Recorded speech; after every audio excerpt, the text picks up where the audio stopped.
Good night. Okay, I have an update for you on Hurricane Beryl in terms of its position and track, and also a process that's going on inside the hurricane.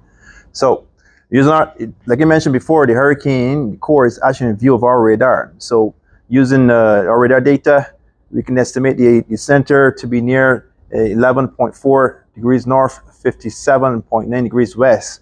We have an official position at 11 p.m. for the National Hurricane Center, but that's using our radar data.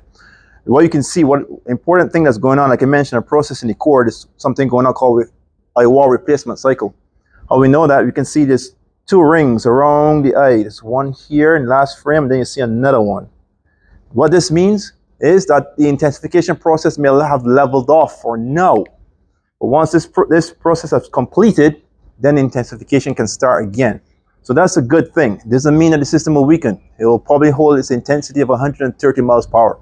It could weaken slightly. Let's hope that happens. So let's back home here. This fade band has pretty much pushed through, and so we can expect the shower activity to decrease across the island. There's fair amount of lightning activity to the north of the island, but afterwards we expect shower activity to decrease, but the winds will still be there. It's going to be breezy outside, but as we approach midnight, the winds are going to slowly start increasing and increasing as Hurricane Beryl continues to move inch closer and closer towards Barbados. There's another feeder band we're watching to the north. We're going to keep our eye on this. It's still pretty far out. This is going to be after midnight. More than likely, we're going to keep our eyes on that band especially. We're going to have another update for you after 11 p.m.